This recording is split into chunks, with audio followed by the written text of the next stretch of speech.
நார்லாந்து வணிக விதிகள் மற்றும் ஒழுங்குமுறை நெட்வொர்க் மார்க்கெட்டிங்கின் முக்கிய விதிகள். நார்லாந்தில் ஒரு சிறந்த தலைவராக ஆவதற்கு வருங்கால தலைவர்கள் அனைவரும் கடைபிடிக்க வேண்டிய சில நெறிமுறைகள் உள்ளன. அவை பின்வருமாறு. 1.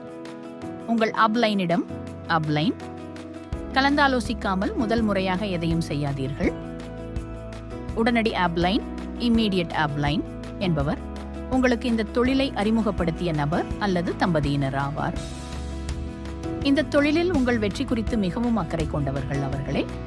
உங்கள் உடனடி அப்லைன் செயலற்றவராக இருந்தால் நீங்கள் உங்கள் செயலில் உள்ள அப்லைன்களிடம் கலந்தாலோசிக்கலாம். டவுன்லைன் என்பவர் அவரது மனைவி ஆவார்.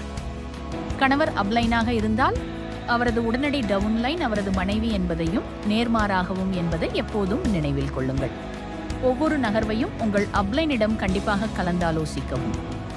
தங்கள் இலக்குகளை அடைந்த தலைவர்களாக உங்கள் இலக்குகளை திட்டமிடுவதிலும் அவற்றை அடைவதிலும் அவர்களால் உங்களுக்கு வழிகாட்ட முடியும். உங்கள் திட்டங்களை உங்கள் அப்லைனுடன் கலந்தாலோசிக்கவில்லை என்றால் நீங்கள் தவறான நேரத்தில் தவறான காரியத்தை செய்துவிட வாய்ப்புள்ளது. அதன் விளைவாக நீங்கள் ஒரு மசகு கம்பத்தில் ஏற முயற்சிக்கும் மனிதனைப் போல் ஆகிவிடலாம். அதாவது நீங்கள் எவ்வளவு கடினமாக மேலே ஏற முயன்றாலும் தடைகள் காரணமாக கம்பத்திலிருந்து கீழே சறுக்கி விழுவீர்கள். அப்லைன், டவுன்லைன் மற்றும் கிராஸ்லைன் பற்றிய விளக்கத்திற்கு வரைபடம் 1 பார்க்கவும். வரைபடம் 1. இரண்டாவது மேல்நிலை அல்லது கீழ்நிலை நபர்கள் குறித்து எதிர்மறையான கருத்துக்களை ஒருபோதும் தெரிவிக்காதீர்கள். நெட்வொர்க் மார்க்கெட்டிங்கில் நீங்கள் அனைத்து தரப்பு மக்களுடனும் மற்றும் பல்வேறு அனுபவங்களை கொண்டவர்களுடனும் பழக வேண்டியிருக்கும். அவர்கள் தொழில் வல்லுநர்களாகவோ அல்லது சாதாரண மக்களாகவோ இருக்கலாம். அவர்களின் கருத்துக்கள் வேறுபடலாம், மேலும் அவர்கள் தங்கள் அனுபவங்களை பகிர்ந்து கொள்ள விரும்பலாம். ஒரு ஆற்றல் மிக்க தலைவர் பின்வரும் நெறிமுறைகளை கண்டிப்பாக பின்பற்ற வேண்டும். மேல்நிலை அல்லது கீழ்நிலை நபர்கள் குறித்து எதிர்மறையான கருத்துக்களை உங்கள் மனைவி, கணவர் மற்றும் பிறரிடம் தெரிவிக்காதீர்கள். இது அந்த நபர்கள் மீது தவறான எண்ணத்தை ஏற்படுத்தும். ஒரு மேல்நிலை நபராக நிறுவனம் குறித்த எதிர்மறையான கருத்துக்களை புதிய வாடிக்கையாளர்களிடம் தெரிவிக்காதீர்கள். இது கீழ்நிலை நபர்களிடையே பகைமையை ஏற்படுத்தக்கூடும். நிறுவனம் குறித்த எதிர்மறையான கருத்துக்களை புதிய வாடிக்கையாளர்களிடம் தெரிவிக்காதீர்கள். இது அவர்களுக்குள் அச்சத்தை ஏற்படுத்தும், மேலும் நிறுவனம் குறித்த எதிர்மறையான கருத்துக்களை பெறத் தொடங்கினால் அவர்கள் நிறுவனத்தில் சேருவதை தவிர்க்கக்கூடும்.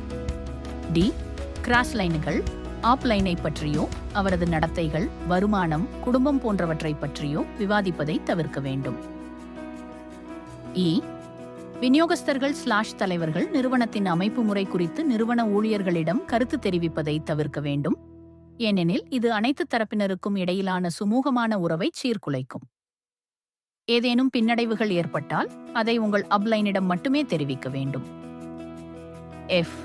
தலைவர்கள் தங்கள் குழுவிலிருந்தோ அல்லது பிற குழுவிலிருந்தோ உறுப்பினர்களை தங்களுக்கு சாதகமாக பயன்படுத்திக் கொள்வதை தவிர்க்க வேண்டும், ஏனெனில் இந்த பழக்கம் முழு நெட்வொர்க்கையும் அழித்துவிடும். நிறுவனத்திற்கு எதிரான அதிருப்தியை வெளிப்படுத்துவதற்காக தலைவர்கள் தங்களுக்குள் குழுக்களை உருவாக்குவதை தவிர்க்க வேண்டும். எந்த ஒரு போட்டியும் ஆரோக்கியமானதாக இருக்க வேண்டும். தலைவர்கள் தங்கள் கருத்து வேறுபட்டாலும் அப்லைன்களின் கருத்துக்களையும் பார்வைகளையும் எப்பொழுதும் திறந்த மனதுடன் ஏற்றுக்கொள்ள வேண்டும். சுறுசுறுப்பான அப்லைன்கள் இலக்குகளை அடைந்துள்ளனர் மற்றும் நிரூபிக்கப்பட்ட வெற்றி பாதையை கொண்டுள்ளனர் என்பதை அவர்கள் எப்பொழுதும் நினைவில் கொள்ள வேண்டும். அவர்கள் தத்தமது வணிக நிறுவனம் தொடர்பான தேவையற்ற விஷயங்களை பற்றி விவாதிப்பதை தடுப்பதற்காக இது செய்யப்படுகிறது. கிராஸ்லைன் உறுப்பினர்கள் நெருங்கிய நண்பர்களாக இருக்கலாம், ஆனால் அவர்கள் வணிக முன்னேற்றங்களை வெளிப்படுத்தாத நெட்வொர்க் மார்க்கெட்டிங் நெறிமுறைகளை எப்பொழுதும் கடைபிடிக்க வேண்டும். தலைவர்கள் நிறுவனத்தின் எந்தவொரு ஊழியரையும் ஏதேனும் கலந்துரையாடலுக்காக சந்திக்க நேர்ந்தால் தங்கள் அப்லைன் உறுப்பினர்களுக்கு தெரிவிக்க வேண்டும். தலைவர்கள் எப்பொழுதும் தங்கள் அப்லைன் உறுப்பினர்களிடம் வெளிப்படையாக இருக்க வேண்டும். அப்போதுதான் அவர்கள் தங்கள் டவுன்லைன் உறுப்பினர்களிடமிருந்தும் அதையே எதிர்பார்க்க முடியும். உங்கள் டவுன்லைன் உறுப்பினர்கள் வளர்வதற்கு நேரம் கொடுங்கள். கீழ்நிலையில் உள்ளவர்களுக்கு நார்லாந்து வெற்றி முறையை தங்களுக்கு சாதகமாக பயன்படுத்தவும் செயல்படுத்தவும் பயிற்சி அளியுங்கள். கீழ்நிலையில் உள்ளவர்களின் முன்னேற்றத்தை கவனமாக கண்காணிக்கவும். உங்கள் கீழ்நிலையில் உள்ளவர்களின் வெற்றியை உறுதி செய்ய தேவைப்பட்டால் உங்கள் மேல்நிலையில் உள்ளவர்களிடம் ஆலோசனை கேளுங்கள். ஒரு மேல்நிலையில் உள்ளவராக உங்கள் கீழ்நிலையில் உள்ளவர்கள் முன்னேறி நல்ல பலன்களை பெறுவதைக் காண நீங்கள் பொறுமை இழக்கலாம். ஆனால் ஒரு ஆற்றல் மிக்க தலைவராக உங்களுடைய பொறுமையின்மையை அவர்களிடம் காட்டக்கூடாது. ஒரு அன்னம் தண்ணீரில் எப்படி சறுக்கிச் செல்கிறது என்பதை எப்போதும் நினைவில் கொள்ளுங்கள். அது நீர்க்கடியில் துடுப்பு போடுவதற்கு உண்மையில் அதிக முயற்சி எடுக்கிறது.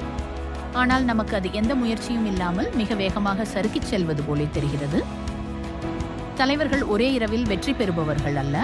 அவர்கள் தங்கள் இலக்குகளை அடைவதற்காக உழைத்திருக்கிறார்கள். 5. பண விஷயங்கள். நெட்வொர்க் மார்க்கெட்டிங்ல நீங்கள் ஒரு சுதந்திரமான வணிக உரிமையாளர். நீங்கள் அச்சமோ பாரபட்சமோ இன்றி செயல்பட வேண்டும். இந்த வணிகத்தில் பணம் சம்பந்தப்பட்டிருப்பதால் ஒவ்வொரு பரிவர்த்தனையும் ரொக்கமாகவே கையாளப்படுவதை உறுதி செய்யுங்கள். சிந்திக்க வேண்டிய சில விஷயங்கள் பின்வருமாறு. ஆ. யாருடைய பணத்தையும் ஒருபோதும் சீண்டாதீர்கள். ஆ. பணத்தை கவனமாக கையாளுங்கள். இ. ஒருபோதும் கடன் கொடுக்கவோ அல்லது கடன் வாங்கவோ வேண்டாம்.